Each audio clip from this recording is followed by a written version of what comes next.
Bismillahirrahmanirrahim. Assalamualaikum warahmatullahi wabarakatuh. Yang saya hormati Bapak dosen pengampu mata kuliah Qawaid Fiqhiyah Bapak Dr. Ahmad Rajavi Sahran, MHI. Semoga presentasi saya kali ini dapat memberikan ilmu bagi saya dan bagi teman-teman sekalian. Perkenalkan, nama saya Ayu Cakrawarti Fitrutami. Saya akan mempresentasikan kaidah ketiga, yakni al-maskatu tajibu tasiru, kesusahan memunculkan kemudahan. Al-masaka menurut etimologi, al-ta'at yakni kelelahan, kepayahan, kesulitan, dan juga kesukaran. Di sisi lain, at-tasir menurut etimologi yakni kemudahan.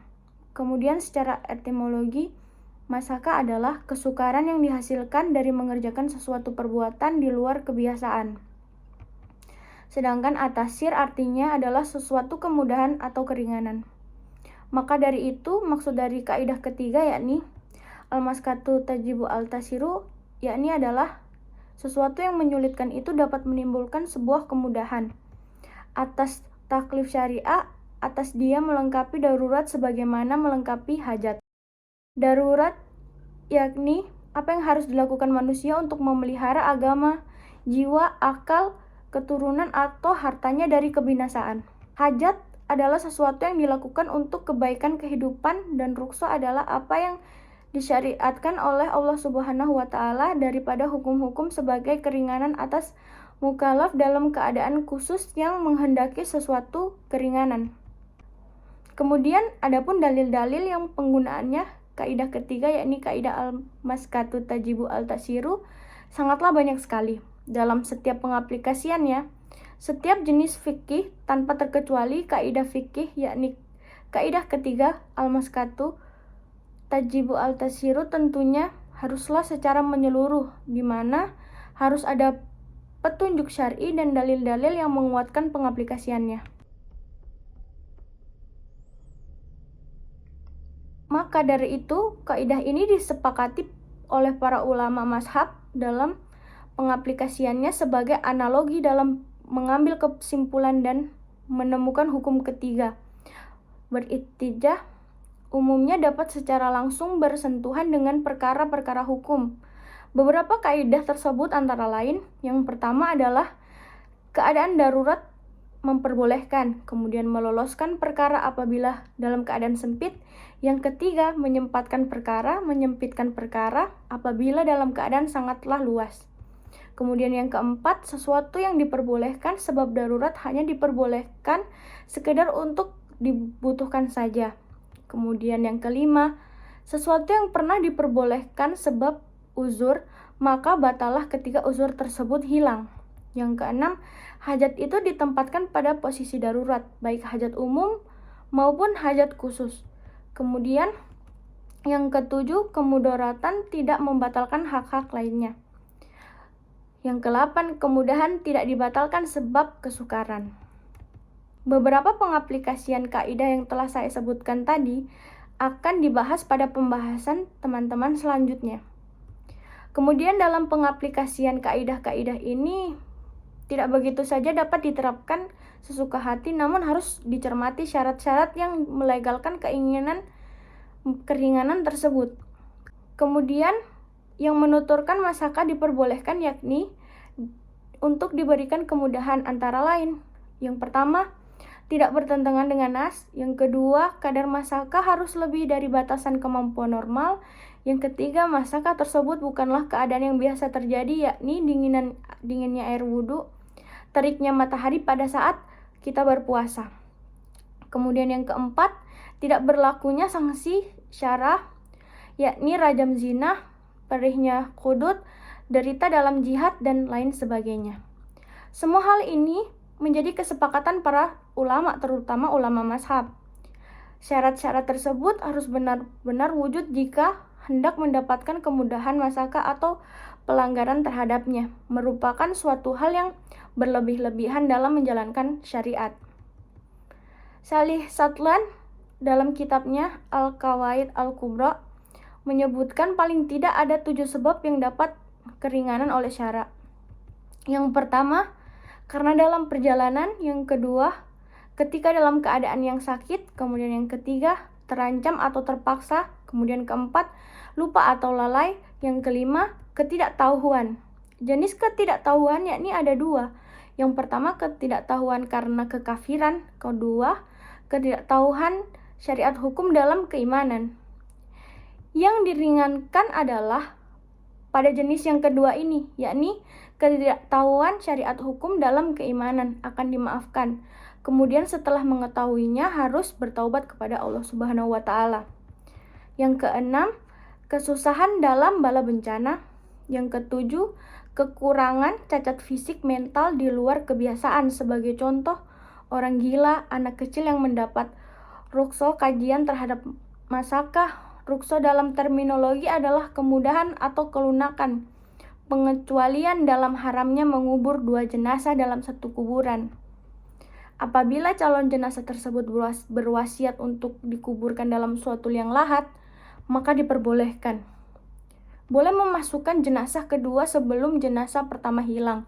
Kemudian haram menguburkan tulang belulang beberapa jenazah untuk dikuburkan bersama, begitu pula menaruh kuburan di atas kuburan lain.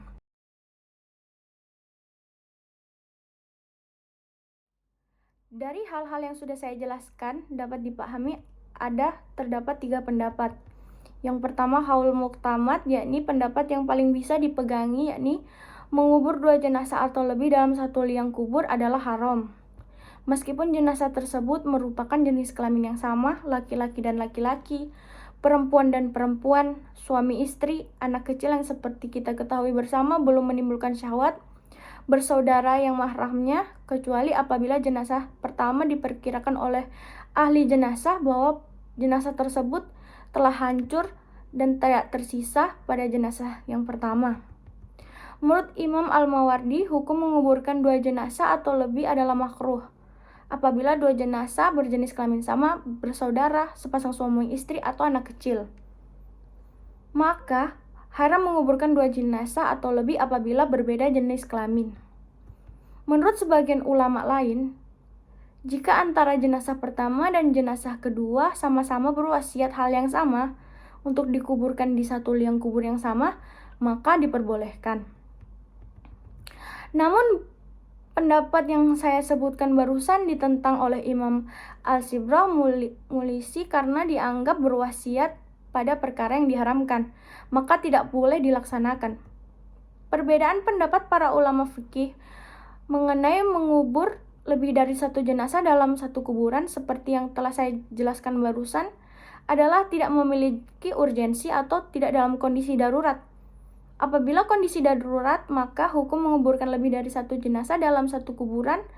An-Nawawi menegaskan larangan untuk mengubur lebih dari 1 jenazah dalam satu kuburan dikarenakan Rasulullah tidak pernah menguburkan 1 jenazah dalam satu kuburan, kecuali dalam kondisi darurat seperti dalam perang Uhud.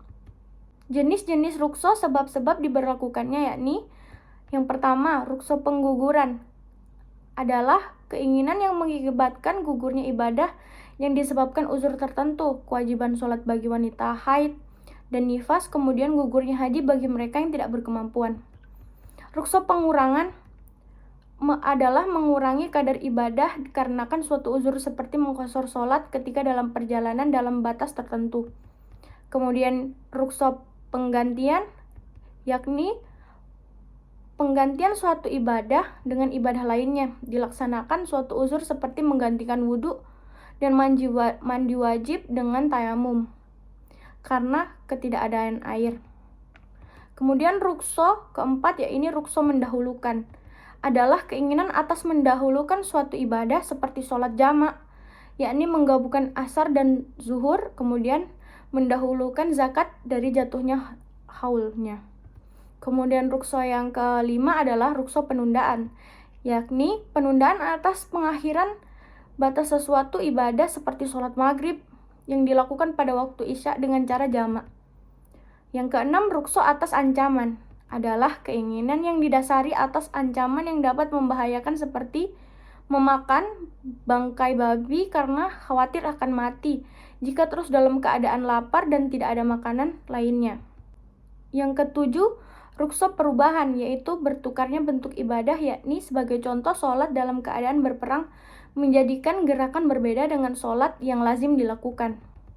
Berdasarkan tuntunan pelaksanaan pula, Prafukaha mengklasifikasikan pembagian rukso tersebut menjadi beberapa bagian.